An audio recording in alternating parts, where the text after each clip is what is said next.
और अब हमारी खास पेशकश जागा हिंदुस्तान। क्या आजादी का मतलब केवल मुल्क का आजाद होना है या फिर इसका मतलब अत्याचार के हर रंग को खत्म करना है? हिंदुस्तान की आजादी की लड़ाई के दौरान डॉक्टर अंबेडकर ने ये सवाल बहुत जोर शोर से उठाए थे। उनके सवालों ने देश की तस्वीर बदल दी। आजाद भारत को नई नैतिक आभा मिली। आखिर कैसे हुआ ये सब, देखिए।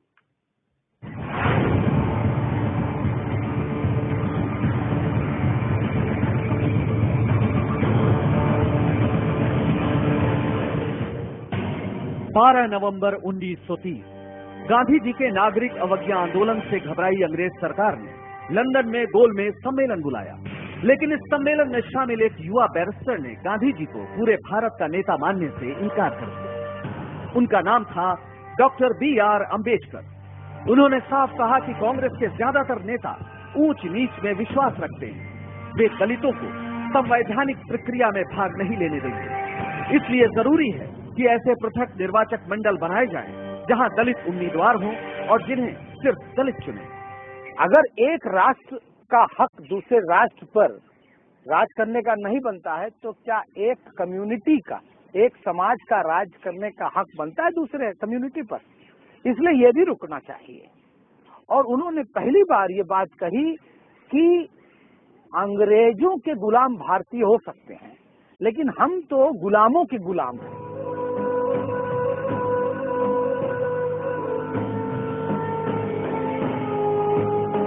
14 अप्रैल 1891 को महू में एक दलित परिवार में जन्मे अंबेडकर का शुरुआती जीवन काफी कष्ट से गुजरा था। लेकिन अपनी मेहनत और कोल्हापुर के छत्रपति शाहू जी महाराज के सहयोग से वे कोलंबिया विश्वविद्यालय से बैरिस्टर की डिग्री लेकर लौटे थे। 1923 में भारत लौटने के बाद उन्होंने समता मूलक समाज बनाने को जीवन का लक्ष्य बना लिया। उन्होंने दलितों के मंदिर प्रवेश और सार्वजनिक तालाबों से पानी लेने के अधिकार को लेकर आंदोलन चलाया। देखते ही देखते उनकी शोहरत राष्ट्रीय स्तर पर फैल गई। 16 अगस्त 1942 ब्रिटेन के प्रधानमंत्री मैकडॉनल्ड ने कम्युनल अवार्ड यानी सांप्रदायिक पंचायत की घोषणा कर दी। इसके तहत दलितों को हिंदुओं से अलग मानकर अलग निर्वाचन मंडल का प्रावधान किया गया था। गांधी जी तब पूना की जेल में थे। ये घोषणा उन्हें दलितों को हिंदुओं से अलग करने का सरकारी षड्यंत्र लगा। 20 सितंबर 1932 गांधी जी ने कम्युनल अवार्ड के खिलाफ आमरण अनशन शुरू कर दिया। देश भर में हाहाकार मच गया। डॉक्टर अंबेडकर से गांधी जी की जान बचाने की गुहार लगाई गई। हर तरफ से पड़ रहे दबाव को देखते हुए डॉक्टर अंबेडकर समझौते के लिए राजी हुए, लेकिन शर्त कि दलितों को हर स्तर पर आरक्षण दिया जाए। गांधी जी मान गए। 26 दिसंबर को उन्होंने अनशन तोड़ दिया। इस पूना पैक्ट ने दलितों की सूरत बदलने में क्रांतिकारी भूमिका अदा की।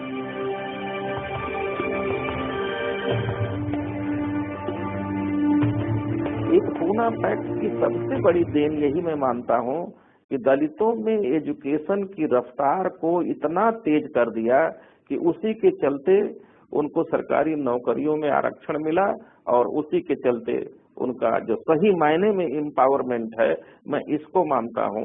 आप देखें कि 1950 के बाद से खास करके IAS, IPS सर्विसेज या इस लेवल की जो सर्विसेज हैं, उसमें तो 100% रिजर्वेशन लागू किया।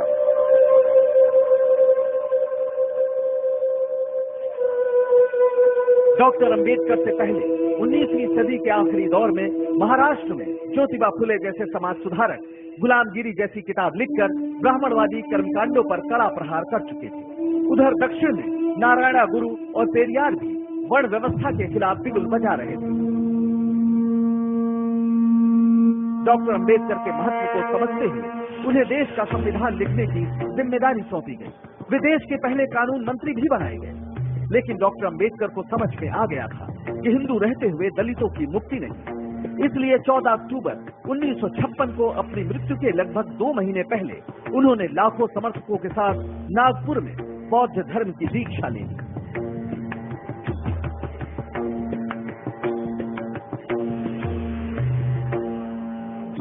वो स्वीकार करने के पीछे ये आम अनटचेबल आदमी जो कर्म विपाक का सिद्धांत और नियति और नसीब की बात धुतकार दे और वो संघर्ष करे।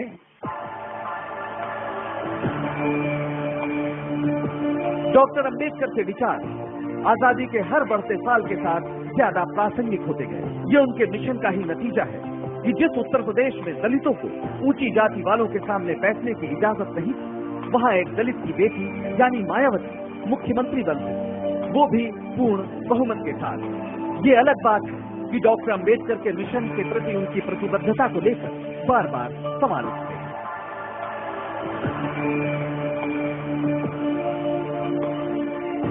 जो तू तुरुक तुर्कनी जाया, अंदर खतना क्यों न कराया, जो बामन बमनी का जाया, आन रास्ते क्यों न आया।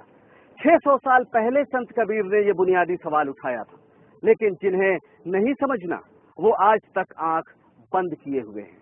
बहरहाल स्वतंत्रता, समता और बंधुत्व की ये लड़ाई लगातार जारी है और ये तब तक जारी रहेगी जब तक इंसानों के बीच भेदभाव की सारी दीवारें गिर नहीं जाती। वैसे एक बात तय है कि जो लोग मनुष्यों के किसी समूह को मनुष्य से एक दर्जा नीचे समझते हैं, वे मनुष्य कहलाने के अधिकारी नहीं हैं। पंकज श्रीवास्तव, दिल्ली, IBN 7।